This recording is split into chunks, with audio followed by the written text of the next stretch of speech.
Now, the horrible irony of any war is that both sides can experience the same kind of loss and yet fail to see one another's pain. Well, one organization is bringing both Israeli and Palestinian families that have lost loved ones throughout the conflict together in hopes of finding a common basis for peace. Joining us now is Rami Elhanan, the co-director of the Parent Circle, formerly known as Israeli-Palestinian Bereaved Families for Peace. Thank you so much for joining us. Thank you for having me. So tell us a little bit about what your organization does. This is a unique organization. It's the only organization on earth that does not seek new members.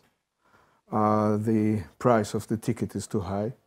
I lost my 14-year-old daughter 20 years ago in a suicide bombing in Jerusalem.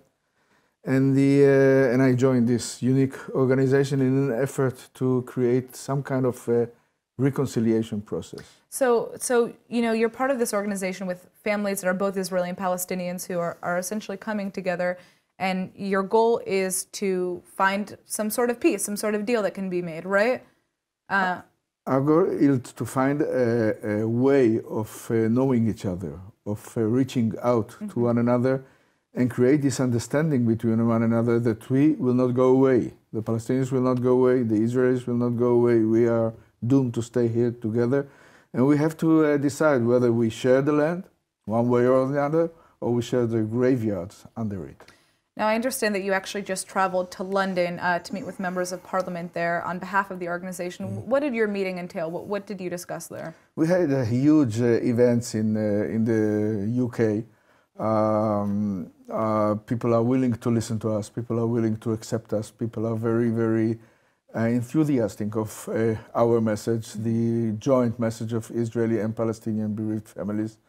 And we were sitting in the parliament with the conservative members and liberal and the Labour Party, and people are really anxious to help, which is very encouraging.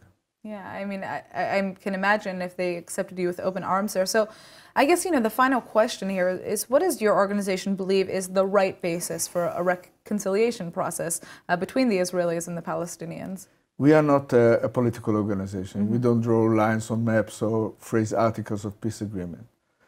But we are very much political in our common denominator. We lost our kids because of the occupation. And we need to change this situation. We need to come to an agreement.